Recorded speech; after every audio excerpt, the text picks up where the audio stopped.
Vamos lá, abra sua Bíblia, por favor, Isaías no capítulo 6, livro do profeta Isaías, capítulo 6. Nós vamos ler do versículo 1 até o versículo 8. Esse vai ser o nosso ponto de partida para aquilo que vamos compartilhar hoje. Isaías 6, a partir do verso 1, vou ler na Nova Almeida atualizada. O texto sagrado diz assim: no ano da morte do rei Uzias, eu vi o Senhor, assentado sobre um alto e sublime trono, e as abas das suas vestes enchiam o templo. Serafins estavam por cima dele, cada um tinha 6 asas, com 2 cobria o rosto, com 2 cobria os pés, e com 2 voava. E clamavam uns para os outros, dizendo: Santo, Santo, Santo é o Senhor dos exércitos, toda a terra está cheia da sua glória. Os umbrais das portas se moveram com a voz do que clamava, e o templo se encheu de fumaça. Então eu disse: ai de mim, estou perdido, porque sou homem de lábios impuros e habito no meio de um povo de lábios impuros. E os meus olhos viram o rei, o Senhor dos exércitos. Então um dos serafins voou para mim, trazendo na mão uma brasa viva que havia tirado do altar com uma pinça. Com a brasa tocou a minha boca e disse: eis que essa brasa tocou os seus lábios, a tua iniquidade foi tirada e o seu pecado perdoado. Depois disso ouvi a voz do Senhor que dizia: a quem enviarei? E quem há de ir por nós? E eu respondi: eis-me aqui, envia-me a mim. Meu Deus, suplicamos graça e favor do alto. Suplicamos a ação, a liderança e a aplicação do Teu Espírito Santo para que a Tua palavra fale e cale nos nossos corações e cumpra o propósito pelo qual tem sido liberado. Desde já nos antecipamos também e Te agradecer pela certeza de que o Senhor nos ouve, daquilo que o Senhor fará no coração de cada um. Nós oramos em nome do Senhor Jesus. Amém. Amém. Bom, nesse dia especial de gratidão a Deus, eu quero compartilhar algo que Deus colocou no meu coração com um propósito: despertar você para ansiar por um relacionamento mais profundo em Deus, por experiências maiores. E o tema da minha mensagem hoje é experimentando mais de Deus. Ao longo da minha caminhada com Deus, durante os anos, eu tenho descoberto que a revelação de Deus é progressiva e sempre há mais para mim e para você. Não importa o quanto você já cresceu, dá para crescer mais. Não importa o quanto você já experimentou de Deus, dá para experimentar mais. Aliás, a Bíblia diz que a vereda do justo é como a luz da aurora, vai brilhando mais e mais, até ser dia perfeito. Tem mais de Deus para você. Você pode dizer amém? Sabe, querido, nós temos vivido dias que têm chacoalhado muita gente, esse mais de 1 ano e meio de pandemia, mas eu quero lembrar a você que Deus não deixou de ser Deus, não deixou de ser extraordinária, incomparável, imensuravelmente grande, poderoso, e Ele há de fazer coisas extraordinárias nessa terra, na minha vida, na sua vida, e eu creio que Ele quer despertar em nós esse anseio. Eu me lembro que nesse processo de descoberta de que há cada vez mais e podemos entrar cada vez mais profundo nesse lugar de relacionamento em Deus, eu me lembro que em meados da década de 90, eu estava vivendo um momento assim de um despertamento. Me bateu aquele desespero de dizer: eu não posso encontrar um teto, não posso ficar aqui parado, limitado, eu quero mais de Deus. E eu estava não apenas buscando a Deus nos meus devocionais diários, no momento de oração que também tínhamos diariamente pela igreja na manhã. Parece que os cultos e mesmo as reuniões das células não eram suficientes. Era um momento de tanta fome, de tanto anseio, de tanto desespero, que a gente improvisava a vigília quase toda noite. Eu me lembro que essa época era inverno, e eu morava em Guarapuava, no interior, que chega a ser mais frio do que aqui. A gente já andava no carro com o kit vigília. Normalmente gostávamos de enveredar para o meio do mato para orar, e no inverno não era uma tarefa fácil. Então a gente sempre tinha um casaco a mais, cachecol, luva, gorro. A gente andava com as caixas de papelão já abertas no porta-mala para poder forrar o chão e aguentar orar de joelhos naquele inverno. E eu lembro desse momento, esse anseio de Deus. Às vezes terminávamos um culto, e não é que o culto não foi bom, mas a gente queria mais. E tinha um grupo de irmãos, os fominhas ali, que a gente numa troca de olhares já estava combinando. Vai rolar a vigília depois, e a gente nessa levada. Então eu lembro nesse momento, minha oração quase que diária era: Senhor, eu quero experimentar mais, eu quero experimentar mais, eu quero entrar nesse lugar mais profundo. E foi num desses momentos de oração que o Espírito Santo me dirigiu até esse texto de Isaías capítulo 6. Eu gostaria que você olhasse para esse texto não apenas como um relato de um episódio na vida de Isaías, ou mera e simplesmente uma menção de um momento na história, né, do povo de Deus, o povo da aliança que Deus fez com Abraão, os hebreus, mas que você pudesse olhar para isso como algo que serve para mim e para você. O apóstolo Paulo diz: tudo quanto foi escrito para nosso ensino foi escrito. Ele também diz aos coríntios que essas coisas que aconteciam, né, aos santos do Velho Testamento foram registradas para nossa advertência, para nosso exemplo. E Deus, por meio desse texto, começou a me inspirar. Eu já vi muita gente dizendo que esse é o momento do chamado que Isaías tem para o ministério, quando ele ouve a pergunta: quem enviarei, quem há de ir por nós? E diz: eis-me aqui, Senhor, conta comigo. Mas a verdade é que Isaías já estava no ministério. Desde o capítulo 1 ele já está profetizando, ele já está servindo a Deus. Mas esse é o momento onde Isaías tem uma experiência ainda mais profunda com Deus. Mesmo em relação ao chamado para o ministério, ele é chamado para uma dimensão mais profunda, e não que ele não estivesse fazendo nada. E de repente eu comecei a pensar no que foi essa experiência. Tirando o aspecto místico, que deve ter sido impactante, de uma visão que ele tem no templo. Quando você começa a observar, a analisar aqui o desenho da experiência, algumas coisas me chamaram a atenção. Eu queria destacar 5 aspectos dessa experiência de Isaías, esperando que isso empolgue você. Em primeiro lugar, ele tem uma nova revelação de Deus. A revelação tanto da santidade de Deus como da realeza de Deus é algo singular até então nas Escrituras. Ele diz: os meus olhos viram o rei. Ele diz: ele estava sentado num trono. Trono é a cadeira dos governantes. Ele diz: as orlas do seu manto enchiam o templo. Ele está falando do manto real. Ele tem a revelação de Deus na sua santidade, na sua realeza, uma percepção, né, nunca antes experimentada, e talvez uma revelação que Deus não havia comunicado de maneira clara. Em segundo lugar, a Bíblia diz, né, que a voz daquele que clamava, uma referência aos serafins, a Bíblia diz que os limiares do templo foram chacoalhados. O templo era o centro, a sede de todo o culto e de toda atividade religiosa. Embora Deus se manifestasse lá, é óbvio, né, que não havia nada necessariamente sagrado no templo, a não ser a manifestação da presença de Deus.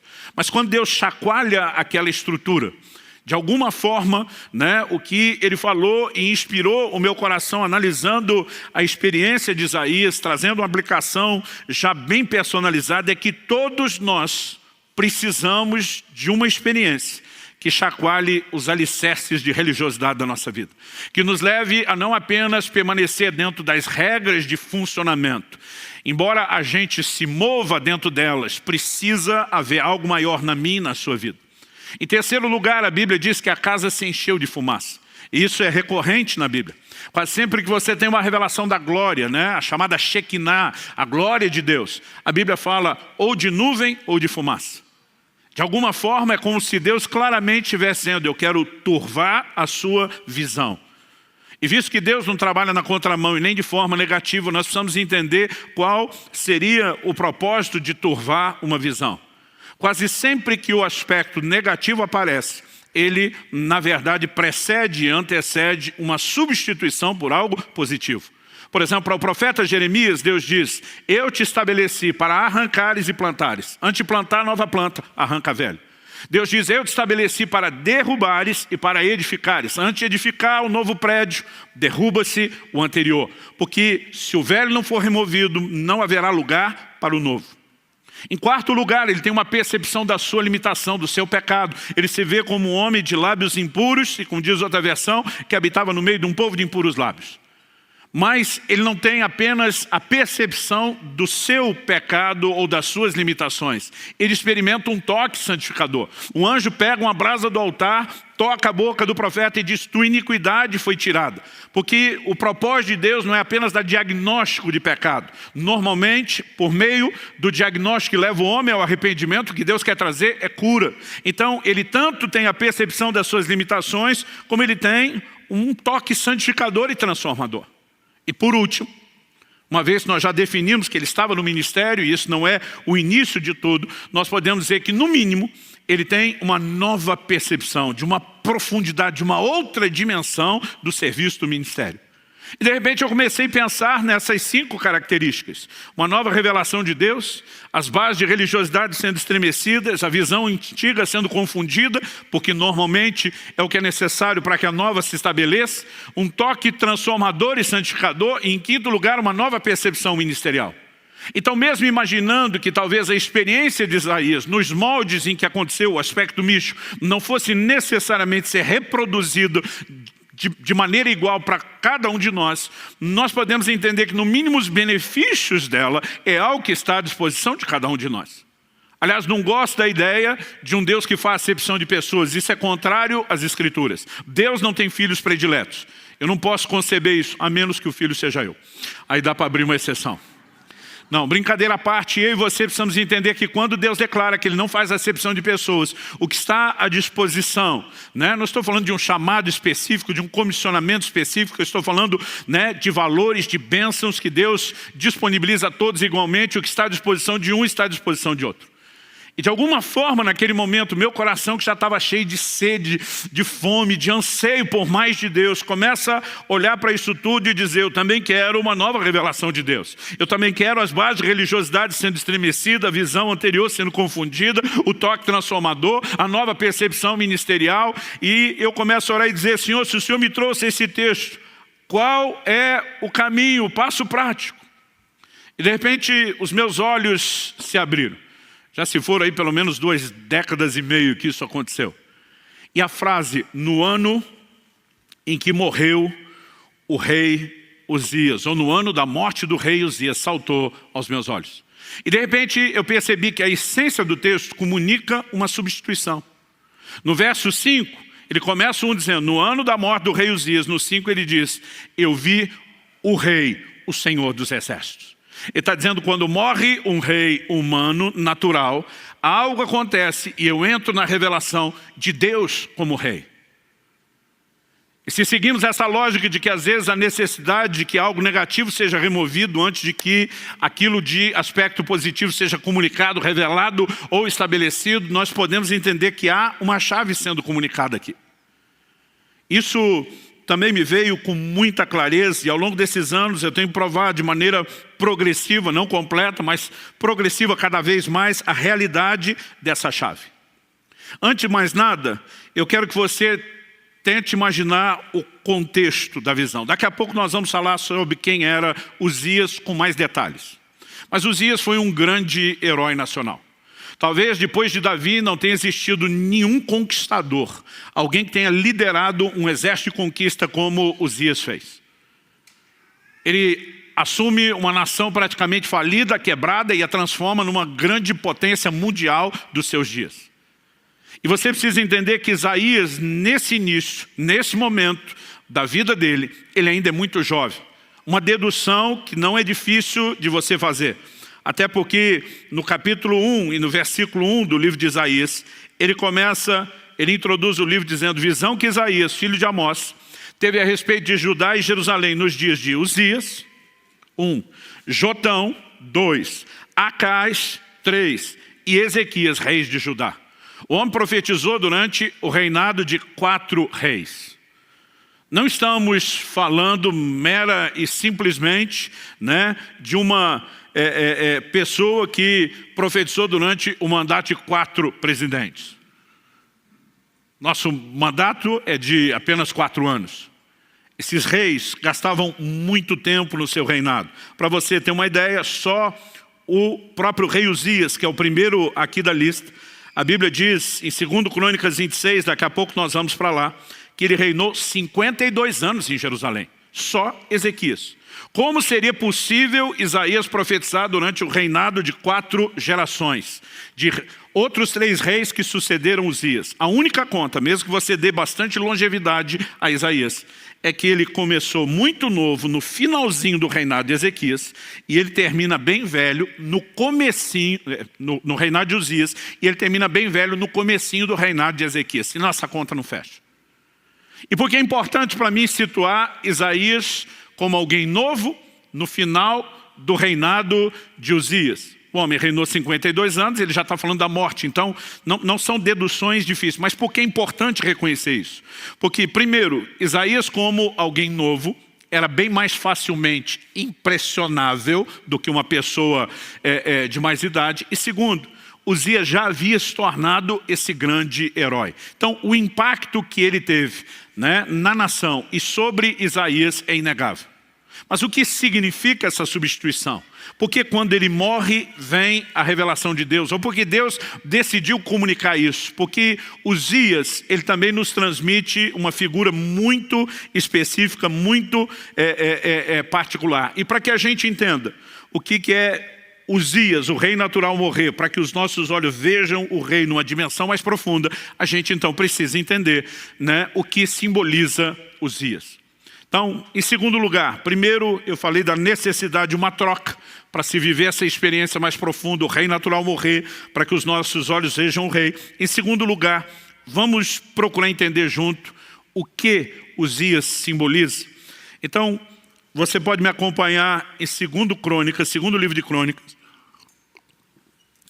capítulo 26. Eu vou ler a partir do versículo 3 e nós vamos juntos aí até o 16. Aqui nos dá um bom retrato do que foi Uzias e o seu reinado. O texto diz assim: Uzias tinha 16 anos de idade quando começou a reinar, e reinou 52 anos em Jerusalém. A mãe dele se chamava Jecolias e era de Jerusalém. Ele fez o que era reto aos olhos do Senhor, segundo tudo que Amazias, seu pai, havia feito. Propôs-se a buscar a Deus nos dias de Zacarias, que era sábio nas visões de Deus. Enquanto Uzias buscou o Senhor, Deus o fez prosperar. Duas afirmações aqui importantíssimas, né? A do versículo 5, propôs-se a buscar a Deus. E aí, o final do mesmo versículo diz: enquanto buscou o Senhor, Deus o fez prosperar. Você pode repetir essa frase comigo? Só para efeito didático, diga: enquanto buscou o Senhor, Deus o fez prosperar. Mais uma vez, com um pouquinho mais de ânimo e vontade, né? Ou de força para furar o bloqueio da máscara aí que está abafando sua voz. Diga: enquanto buscou o Senhor, Deus o fez prosperar. Agora, a partir do versículo 6, nós temos um resumo do que foi essa prosperidade. O texto diz: ele foi e guerreou contra os filisteus, destruiu as muralhas de Gate, de Jabne e de Asdod, construiu cidades no território de Asdod entre os filisteus. Deus o ajudou contra os filisteus, contra os árabes que moravam em Gur-Baal e contra os meunitas. Os amonitas pagavam tributo a Uzias, que chegou a ser tão poderoso que a sua fama se espalhou até a entrada do Egito. A frase até a entrada do Egito não significa muito para nós. Mas quando a Bíblia está falando aqui dos filisteus, dos amonitas, dos povos em volta, está falando da expansão do reinado de Uzias. O Egito, que foi uma grande potência na antiguidade, nos dias de Uzias, ficou recolhido do portão de casa para dentro. Quando a Bíblia diz sua fama foi até a entrada do Egito, está dizendo isso: o Egito não saía, permaneceu forte apenas no seu território, e Uzias estabeleceu o seu domínio a ponto de manter Faraó e o seu exército dentro do quintal de casa, sem sair ou avançar para lugar nenhum. O verso 9 diz o seguinte: Uzias construiu torres em Jerusalém, junto ao portão da esquina, junto ao portão do vale, junto ao portão do ângulo, e as fortificou. Também construiu torres no deserto e cavou muitas cisternas, porque tinha muito gado, tanto na Cefelá como nas campinas. Tinha lavradores e vinhateiros, nos montes e nos campos férteis, porque era amigo da agricultura. Aqui a Bíblia fala não só do investimento na agropecuária, que era o que movimentava a economia, né? Mas fala de todas as estruturas de defesa. Esse camarada assume uma nação praticamente falida, quebrada, e vai transformando ela paulatinamente ao longo dos anos numa grande potência. O texto continua e diz no 11: Uzias tinha um exército de homens preparados para a guerra, que saíam para a batalha em tropas, segundo a lista feita pelo escrivão Jeiel e pelo oficial Maazéia, sob a direção de Ananias, um dos oficiais do rei. O número total dos chefes das famílias, homens valentes, era de 2.600. Isso aqui era só a tropa de elite. 13. Debaixo das suas ordens, havia um exército guerreiro de 307.500 homens, que faziam a guerra com grande poder, para ajudar o rei contra os seus inimigos. Uzias preparou para todo exército escudos, lanças, capacetes, couraças, arcos e até fundas para tirar pedras. Em Jerusalém ele fabricou máquinas inventadas por homens peritos, que foram colocadas nas torres e nos cantos das muralhas para atirarem flechas e grandes pedras. A fama de Uzias se espalhou até muito longe, porque ele foi maravilhosamente ajudado. Lembra que o versículo 7 diz que Deus o ajudou. Aqui o texto diz que ele foi maravilhosamente ajudado. E aqui é onde começa a entornar o caldo. Verso 15. Até que se tornou muito poderoso. Uzias, ele encarna como talvez quase nenhum outro personagem bíblico o faz, o que nós podemos chamar da busca interesseira. Ele busca a Deus, enquanto ele busca o Senhor, Deus o faz prosperar, até que se tornou poderoso. Então o verso 16 dá início ao processo de ruína e diz: mas depois que Uzias se tornou poderoso, o coração dele se exaltou, outra versão diz, se corrompeu para a sua própria ruína. E daqui a pouco nós vamos falar do pecado dele. Mas Uzias representa alguém que busca a Deus, usando Deus apenas como meio para alcançar os seus objetivos, o seu próprio fim, aquilo que estava no seu coração. É lógico que o ser humano, por natureza pecaminosa, diga-se de passagem, tem essa inclinação. Não podemos dizer que isso é exclusividade de Uzias. E justamente por não ser um problema só dele, e ser um problema generalizado, é que Deus pode usá-lo como uma figura para algo que precisa ser trabalhado nas nossas vidas. E naquele dia, o que Deus falou com muita clareza: se você quer experimentar mais, se você quer, usando a linguagem de videogame, que eu aprendi com meu filho quando garoto em casa, se você quer passar de fase, se você quer ir para o próximo nível, se você quer experimentar algo mais, Uzias tem que morrer.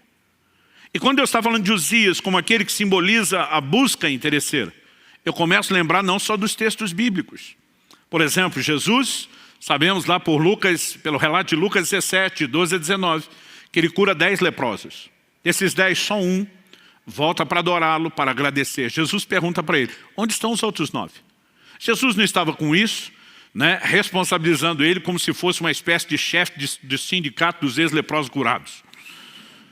Mas Jesus está desabafando, pondo para fora algo da sua própria alma. Cadê o resto da galera? Todo mundo foi curado.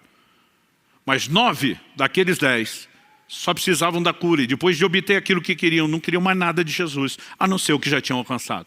Só um volta para dar continuidade ao processo. E muitas pessoas buscam a Deus nas suas necessidades, movidos unicamente pelo interesse de resolver aquilo. E a partir do momento que conseguem o que querem, eles tratam Deus como algo descartável. Eu lembrei não só dos textos bíblicos, eu lembrei de N situações que eu já tinha vivido no ministério, apesar de estar ainda nos primeiros anos do ministério pastoral. Eu comecei a pensar em quanta gente chegou na igreja precisando de cura e depois que foi curado, desapareceu. Eu comecei a lembrar de quanta gente chegou precisando de um milagre no casamento e quando as coisas deram uma melhorada, não era nem que estava resolvido, já sumiram de cena. Eu lembrava de casos específicos. Lembrava de uma vizinha que eu evangelizei tanto, convidei tanto para ir para a igreja, nunca podia. Mas no dia que apareceu uma macumba daquelas feita na porta da loja dela, ela desesperada: eu preciso de Deus, eu preciso de oração. Eu levei e falei: sei, mas vamos aproveitar que você abaixou a guarda. Sabe, eu me lembrava dos jovens, quando chegava a época de vestibular, eles pediam para a gente dar cópia da chave da igreja, porque eles queriam orar às 5 da manhã, buscar Deus. Mas depois que passava no vestibular, não orava mais, não lembrava que era crente, não lembrava que Deus colocou ele lá na universidade, nem do propósito pelo qual entrou. Mas enquanto eu estou pensando nos outros, porque nós temos essa facilidade de enxergar o problema dos outros. Todo dia alguém falou: pastor, a gente tem dificuldade de ver erro. Eu falei: não, a gente tem dificuldade de ver os nossos, dos outros não. Jesus disse que a gente enxerga o cisco no olho do irmão, difícil é ver a trave no nosso. Então naquele momento eu estou só terceirizando e pensando: o problema de Uzias é sério. Mas o Espírito Santo falou: ei, eu estou falando do seu Uzias. E eu estou ali metido, surpreendido: meu Uzias? Como quem diz, tem Uzias aqui não. E de repente Deus me abriu uma cena que eu fiquei tremendamente envergonhado. Eu tive um flashback da fase de pré-adolescência. Eu acredito que eu devia ter em torno de 11 anos de idade. Não deve ser algo muito diferente disso. As contas que eu faço é porque meu irmão mais velho, o Adriano, eu sou do meio de 3 homens, meu irmão mais velho, o Adriano, com 12 para 13 anos de idade, ele era precoce, ele cresceu, desenvolveu, já tinha corpo de adulto. Eu, com 2 anos atrás, já era corpo de criança. O Paulo, que era o caçula, 2 anos mais novo que eu e 4 que o Adriano, era mais criança ainda.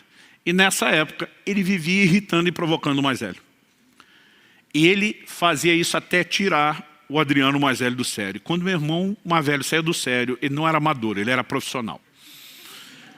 E ele ia para cima do pequeno, mas batia assim que não condizia mais, ele não tinha noção do tamanho e da força que ele tinha assumido. E eu entrava para defender o menor e apanhava junto. E eu lembro que eu falava para ele, você para de provocar, eu não vou mais te socorrer, eu não vou te ajudar. E teve um dia que ele ficou provocando o mais velho, e eu fiquei avisando, falei, eu não vou apanhar por causa de você mais. Mas meu irmão perdeu a paciência, o mais velho, foi para cima do caçulo, Paulo, que hoje é pastor do Alcance lá em Orlando. E ele normalmente dizia, eu corro, eu me viro. Mas aquele dia ele levou um enquadro assim num canto da sala que não tinha pra onde correr. Eu pensei, está morto. Eu não queria me apanhar junto, mas acabei sendo vencido pela compaixão, pela dó. Pensei, como eu ajudo ele sem apanhar junto? E eu achei que eu tive uma ideia brilhante, coisa de piar. Né? Naquela época, a maioria do dia, não sei quando estava na escola, a gente passava normalmente de shorts ou bermuda, descalço, sem camisa, por causa do calor do interior de São Paulo. Me criei na cidade de Campinas. E eu lembro que meu irmão, assim, só de bermuda, eu vim dele um tapa nas costas, mas daquele assim, deixar o desenho da mão. E corri. Acredite ou não, além de já ter sido magro, era o mais veloz da família e nas disputas com todos os primos. Falei, não vai me pegar na corrida. Mas eu lembro quando eu dei a volta no sofá na sala, meu irmão já pulou por cima. Cortou um atalho, ele estava no meu encalço. Eu no desespero, tudo que eu olhava era o final do corredor. A hora que eu saí da sala, tinha o quarto dos pais de um lado, dos filhos do outro. Falei, eu tenho que entrar e fechar a porta. Mas eu vendo meu irmão no encalço, no desespero, eu estou no meio do caminho, eu vejo uma vassoura encostada na parede.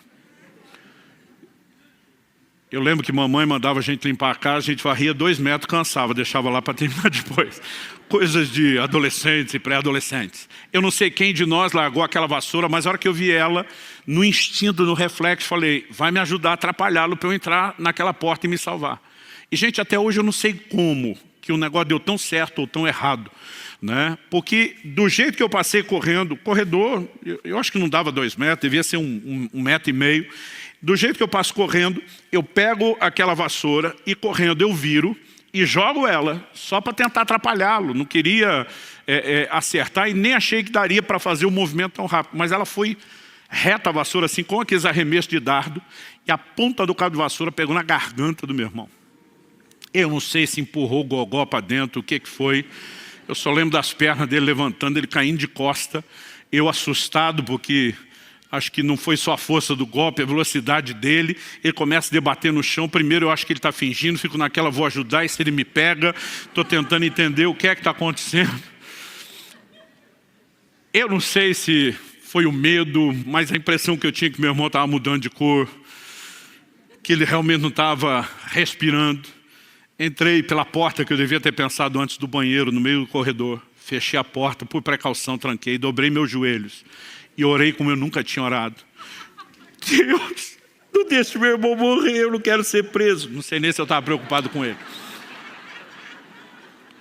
E eu comecei a clamar a Deus como eu nunca tinha feito até aquela idade. Falei, se o Senhor salvar meu irmão, não deixar ele morrer, eu prometo que eu nunca mais brigo com ele. Eu ainda estava orando, não tinha terminado a oração. Um chute na porta. Até quando o papai faleceu anos atrás, nós fomos buscar a mamãe para morar com a gente aqui no Paraná, tinha ainda o buraco remendado na porta que ele tinha feito. Aí quando eu digo que ele perdia a paciência, vocês me acreditem. A hora que deu o chute, que eu vi estar vivo, gente, eu nem terminei a oração, não teve nome de Jesus, amém. Eu levantei, já chutei a porta, pega eu, derruba a porta, quero ver. E continuei a briga do outro lado da porta. Deus me fez ver aquela cena, e gente, eu fiquei com tanta vergonha, eu falei, Deus, eu era criança.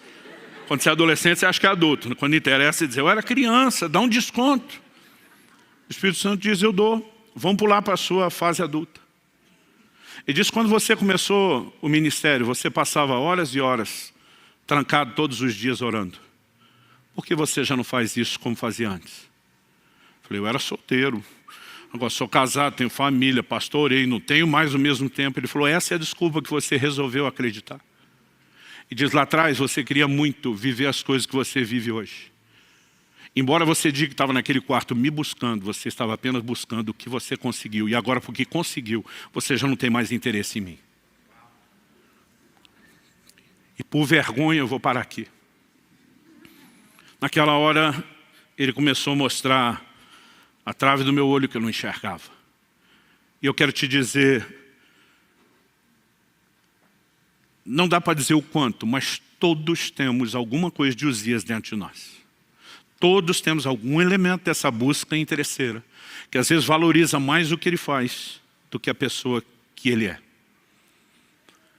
E naquele momento, quando Deus começou a expor, eu entendi que se Uzias não morrer, nós nunca vamos passar de fase. Sabe, a história não começa com Uzias já morto. Há um momento onde eu e você vamos ter que mudar e reverter esse jogo.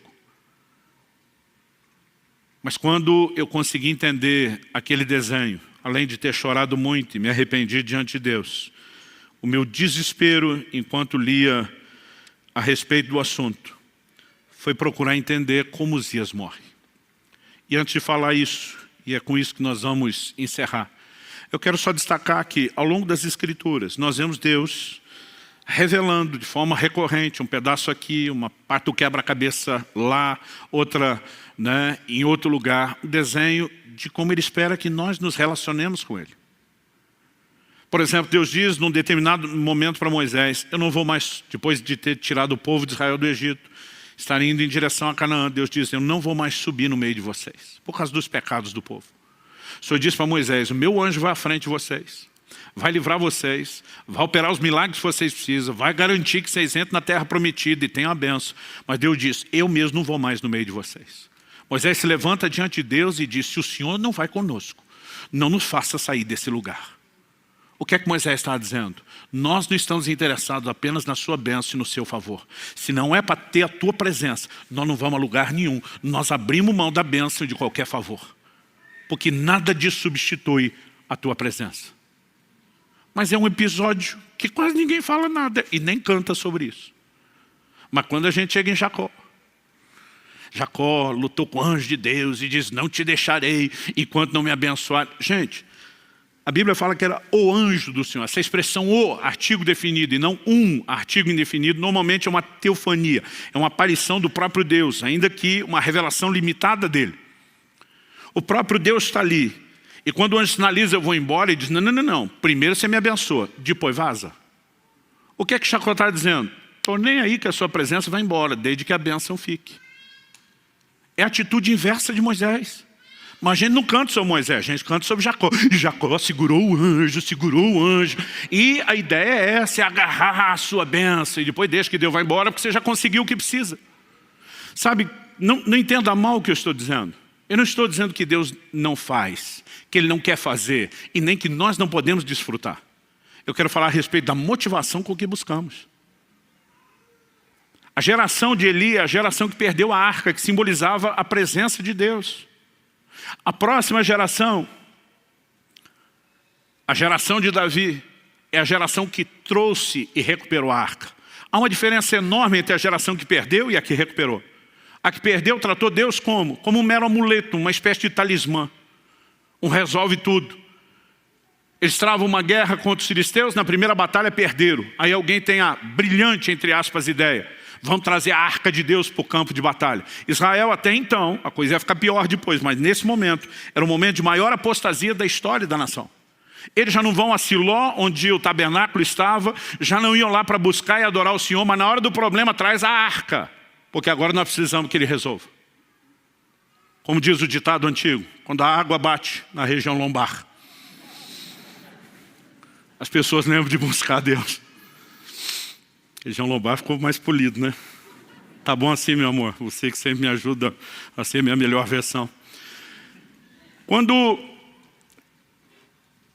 eles tratam Deus e a presença de Deus dessa forma, qual foi o resultado? Eles perderam a arca, perderam a presença. Porque toda e qualquer pessoa, em qualquer momento ou época da história, que busca Deus só porque por causa daquilo que Ele faz, vai acabar perdendo aquilo que Ele é. Mas a geração de Davi assume o reino, um dos primeiros atos. E não é à toa que ele é chamado de homem segundo o coração de Deus, não é porque era perfeito, que nós sabemos que não era. Um dos primeiros atos dele, ele diz, a arca volta. E quando ele traz a arca de volta, ele levanta uma tenda, ele coloca a arca que simbolizava a presença de Deus no centro. Ele coloca os levitas 24 horas por dia, 7 dias por semana, ninguém pedindo nada, apenas dizendo, o Senhor é bom e a sua bondade dura para sempre. Agora, o interessante é que se você olhar tanto Davi como Moisés, que nesse sentido entenderam o cerne do relacionamento, foram duas das gerações na história do povo de Deus que mais experimentaram o que Deus pode fazer. Desde os dias de Josué, a terra prometida nunca tinha sido conquistada na sua totalidade. O primeiro que conseguiu isso foi Davi. Então você olha para o Moisés dizendo, se a tua presença não vai conosco, nós não vamos a lugar nenhum. E você encontra em Moisés a geração que mais experimentou milagres. Eu não estou aqui pregando contra a intervenção de Deus. Eu estou falando da necessidade de ajustes na nossa motivação para que a gente possa experimentar até mais do que Ele pode fazer. Eu quero te despertar a acreditar que nós podemos viver manifestações maiores, como indivíduos, como casa, como igreja. Nós podemos e nós iremos vivenciar manifestações maiores. O foco não é o que Deus faz. Um dia desse preguei essa mensagem em algum lugar, alguém falou, tá certo, esses pregadores ficam colocando Deus como fosse alguém que vive para resolver nosso problema. Eu falei, mas Ele também está lá disponível para tudo. Aliás, se você entender que o que Deus faz é uma consequência do que Ele é, então buscá-lo pelo que Ele é, inevitavelmente te levará a experimentar o que Ele faz. Hebreus 11 diz que Deus é galardoador dos que o buscam. Não é algo apenas que Ele faz, é o que Ele é. Ele é recompensador, Ele intervém. Eu não estou falando contra isso.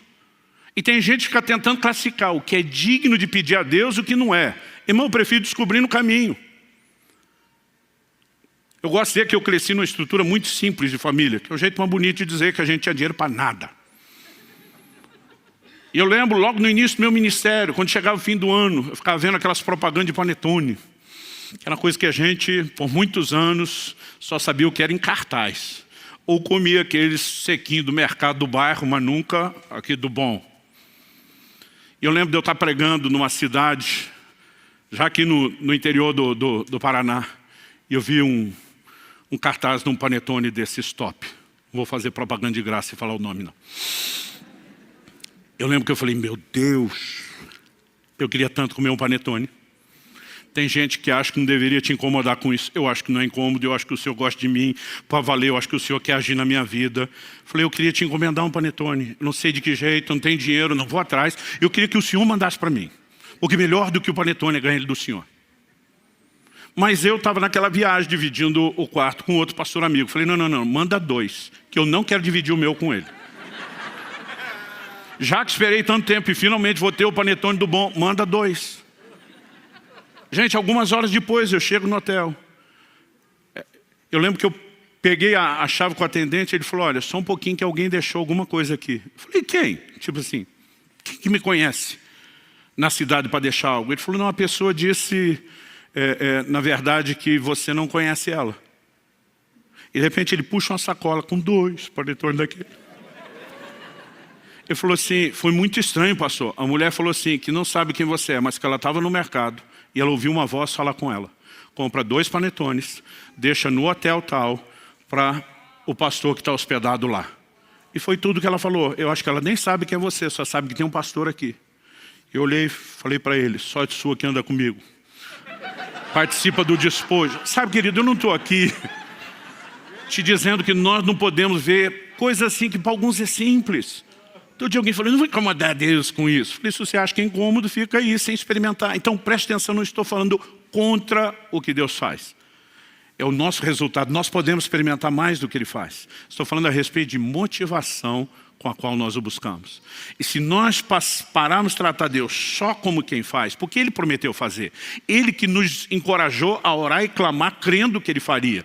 Então nós não estamos tentando falar contra o fato de Deus fazer. Mas nós também não podemos tratá-lo apenas como uma espécie de amuleto, de talismã, de resolve tudo e nada além disso. Dá para entender a diferença? Bom, para nós terminar, como Uzias morre. Nós paramos de ler no verso 16 e vamos retomar no verso 16 de 2 Crônicas 26. O texto diz, mas depois que Uzias se tornou poderoso, o coração dele se exaltou para a sua própria ruína. Ele cometeu uma transgressão contra o Senhor seu Deus, pois entrou no templo do Senhor para queimar incenso no altar do incenso. Porém o sacerdote Azarias entrou atrás dele, acompanhado de 80 sacerdotes do Senhor, homens da maior firmeza. Muitas versões traduziram homens corajosos.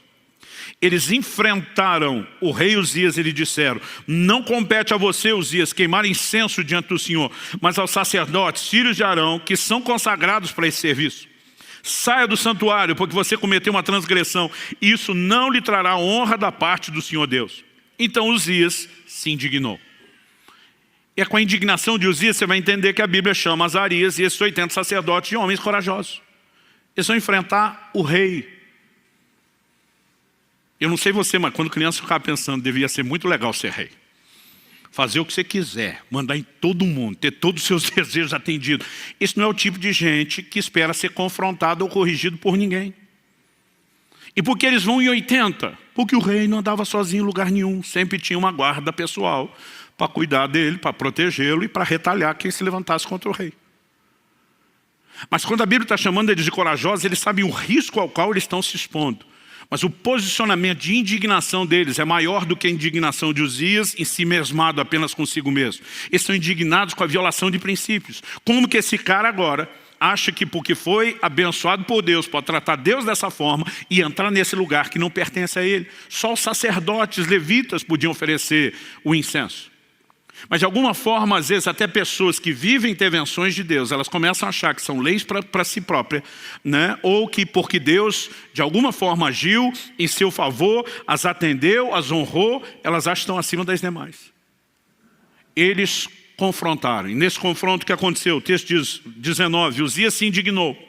Ele tinha um incensário na mão para queimar incenso. No momento em que ele se indignou contra os sacerdotes, a lepra lhe saiu na testa, ali mesmo, na presença dos sacerdotes, na casa do Senhor, junto ao altar do incenso. Quando o sumo sacerdote Azarias e todos os sacerdotes se voltaram para ele, eis que ele estava leproso na testa. Então apressadamente o tiraram dali, e até ele mesmo se apressou em sair, visto que o Senhor o havia ferido. Quem o feriu? O Senhor. Agora, por que o Senhor o feriu? Porque sacerdotes que não foram mandados, mas tiveram o bom senso de entender aquela desordem, aquela bagunça, o resistiram. Aqui nós temos a combinação de responsabilidade humana com intervenção divina. Quando nós assumimos um posicionamento claro, sensato, de acordo com aquilo que Deus já estabeleceu na sua palavra, e nos posicionamos, nós podemos ver o que é que Deus vai fazer. Uzias não é alguém que você mata. Uzias tem que ser ferido por Deus, mas Deus não fere sem que você fique indignado e revoltado contra as atitudes dele. O que é Uzias? É a busca interesseira. Ele vai se meter onde? Na oferta de incenso. A oferta de incenso tem uma figura muito clara no Novo Testamento. Apocalipse diz que o incenso são as orações dos santos. Salmo 141 diz, suba a ti a minha oração como incenso. O incenso sempre simbolizou as orações. E se você quer achar Uzias na sua vida, procure na vida de oração, porque é lá que ele aparece.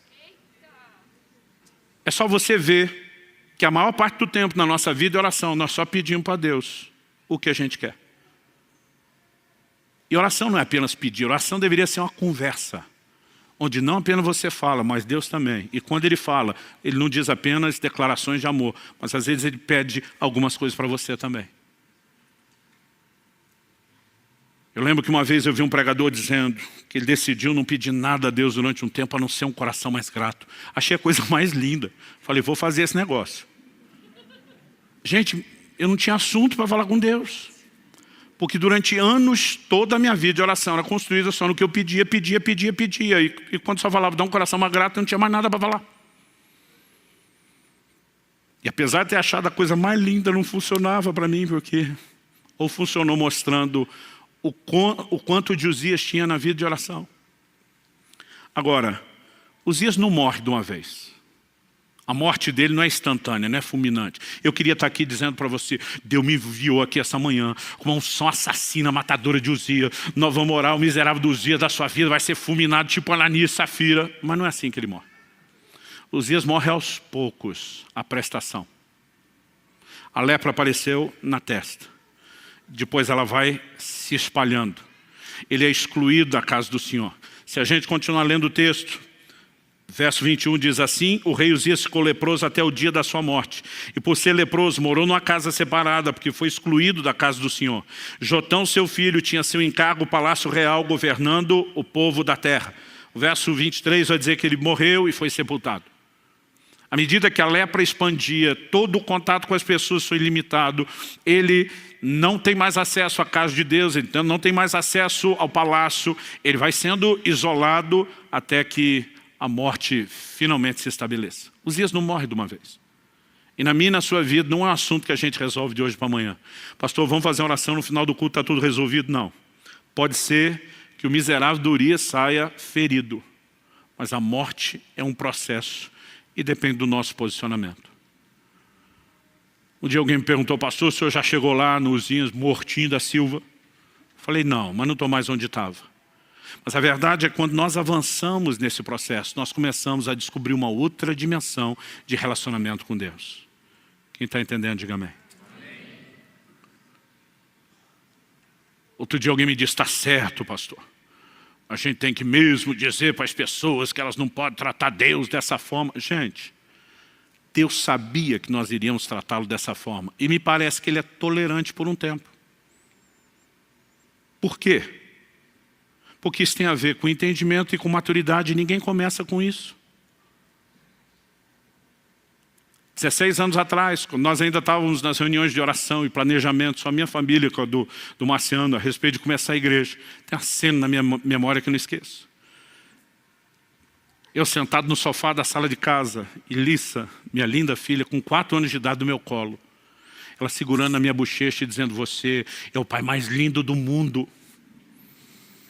Eu amo você, daí fazia carinho no meu cabelo. Eu já sabia o que vinha depois daquela sequência de elogio e carinho. Ela estendia a mão e dizia, me dá 2. E você acha que ia dar um sermão? Interesseira, me elogiou em troca.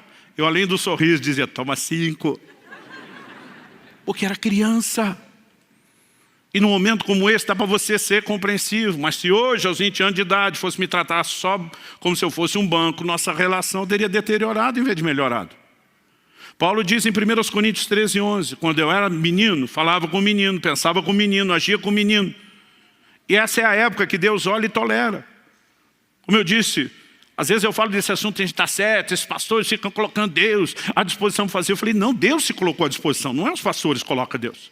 Jesus pregou o evangelho não apenas chamando as pessoas ao arrependimento e à fé, mas ele curava os enfermos, expulsava demônios, operava milagres. Ele mostrava que Deus tem interesse de intervir nas necessidades das pessoas. O que ele não queria quando um leproso era curado e ia embora, era não continuar o processo depois de ter apresentado e demonstrado seu amor. Aí as pessoas repetem tanto ditado que na cabeça de alguns parece que já está na Bíblia. Virou versículo apócrifo. Quem não vem pelo amor, vem pela dor. Gente, nunca conheci na minha vida alguém que veio por amor. Como é que alguém ama o Jesus que ele ainda não conhece? Ah, pastor, o senhor converteu pela dor? Não. Eu ainda não tinha feito 3 anos de idade, nem tive tempo de passar pelas dores da vida. Mas por que é que eu entreguei minha vida a Jesus? Porque disseram que se eu não fizesse eu ia para o inferno. Eu não queria ir para o inferno. Falei que era Jesus. Pesa um, pesa outro. Falei, não sou besta nem nada, não quero inferno, quero Jesus. A gente vai amá-lo depois que vai conhecendo.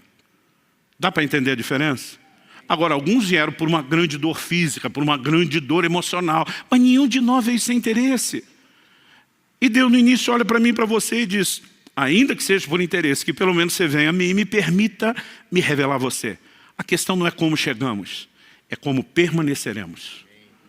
Então há um momento onde o entendimento precisa mudar, há um momento onde a maturidade precisa mudar. E se nós aprendemos com Moisés e Davi, quando buscamos a Deus pelo que Ele é, não só pelo que Ele faz, além de também ter o que Ele faz, vamos desfrutar o melhor que é quem Ele é. Mas também aprendemos com Ele e com outros, se buscarmos a Deus só pelo que Ele faz, nós vamos perder quem Ele é e, consequentemente, também perderemos o que Ele faz. Vamos ficar em pé para parecer que está acabando? Eu gostaria que nós orássemos juntos. Embora, como eu disse anteriormente, não há uma unção fulminante para destruir Uzias de uma vez só. Há algo da parte de Deus que vem quando? Então preste muita atenção nisso, que essa talvez seja a parte mais prática. A mesma Bíblia que diz que eu e você somos o santuário de Deus, que era o lugar onde Uzias foi oferecer o incenso. A mesma Bíblia diz que eu e você somos santuário, também diz que nós somos sacerdotes. Os sacerdotes eram os responsáveis pela ordem e a manutenção correta do culto dentro do santuário. Então, enquanto santuário, nós também somos os sacerdotes responsáveis. Ou seja, se tem vida devocional ou não com Deus, aí o responsável é você, não é mais ninguém. Se a presença de Deus será adorada, cultivada, né, tratada com sensibilidade dia após dia, depende de você, das decisões que você toma, de você ser responsável ou não em relação àquilo que te foi incumbido. Agora, em algum momento, aqueles homens de Deus olham para Uzias e dizem: você foi longe demais, chega, basta. E quando eles percebem Uzias que passou da conta, eles se levantam e dizem: daqui para frente essa história muda. Você não vai continuar essa busca interesseira. É no momento do posicionamento, Deus diz: esperei por isso há muito tempo. E ele fere Uzias. Um processo começa. Para que no final das contas, depois se diga: no ano em que morreu o rei Uzias, os meus olhos viram o rei, o Senhor dos Exércitos.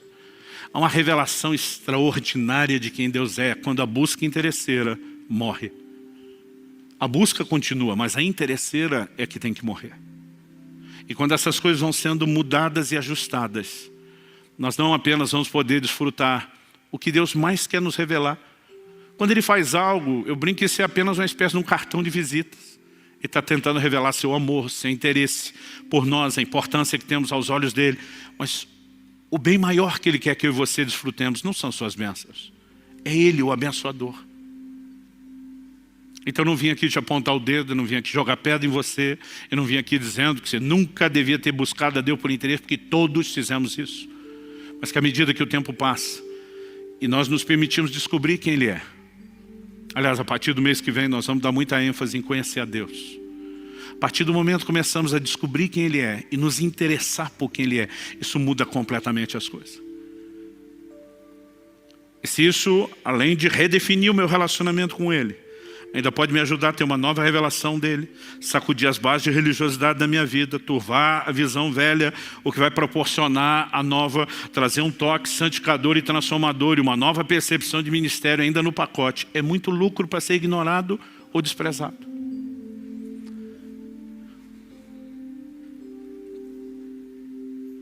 É lógico que há momentos quando Deus nos faz perceber alguns erros, que isso é constrangedor.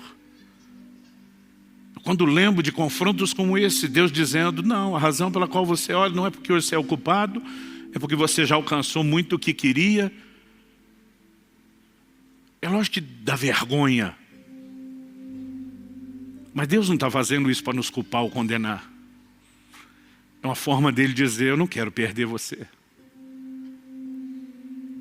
Quando Adão pecou, Deus não pergunta: o que é que você fez, cabeção? A pergunta de Deus foi: aonde você está? Em outras palavras, é como se ele dissesse: o problema não é o que você fez, é para onde o que você fez te levou, para longe de mim. Deus está dizendo: eu não quero você distante, eu quero comunhão, eu quero proximidade. Que Deus nos livre de sermos apenas religiosos, frequentadores do culto. Há algo maior, há algo mais profundo, e eu e você podemos experimentar isso. É um convite amoroso da parte dele. Tudo que você precisa, além de dizer sim ao convite, é dizer não para Uzias e essa atitude. Eu queria que você fizesse isso no seu lugar. Falasse com Deus do seu jeito, da sua maneira, com as suas palavras. Pai, a tua palavra foi comunicada. Mas nós precisamos de mais do que informação. E te pedimos mais uma vez, por entendimento espiritual e aplicação prática, vinda dos céus, vinda do Espírito da verdade. Eu oro por cada um dos meus irmãos e irmãs, nesse lugar, os que nos acompanham à distância pela internet, ao vivo ou de forma gravada. Eu oro que nesse exato momento em que chegam a esse ponto de oração, algo aconteça nos seus corações. Não apenas o despertamento provocado pelo entendimento da tua palavra, mas a capacidade de entender de maneira muito prática quais áreas específicas da sua vida, a vida de oração, da busca, tem permitido que Uzias tenha tanta expressão. E queremos amadurecer ao ponto de não te buscar só pelo que o Senhor faz, mas primeiramente por causa de quem o Senhor é. Sabemos que inevitavelmente também teremos aquilo que o Senhor faz.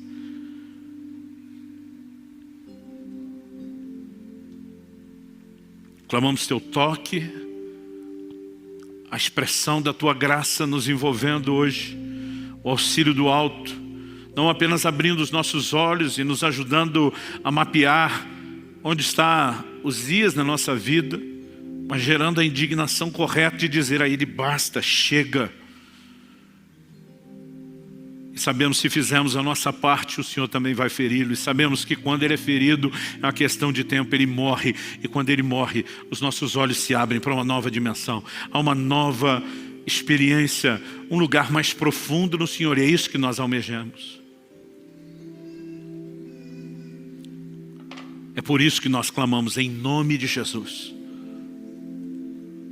Oramos não apenas por esse momento, na vida e na história de cada um. Oramos que como igreja, Senhor, possamos adentrar os próximos anos, vivendo coisas extraordinárias da parte do Senhor, como mero efeito colateral de um povo que entendeu o que é buscar o Senhor por causa de quem o Senhor é. Que venham dias onde isso que estamos, ó Deus, falando se torne de fato uma realidade profética, uma progressão constatada, não apenas na vida de indivíduos, mas do corpo. Nós oramos em nome de Jesus. Em nome de Jesus. Se você crê e concorda, diga amém.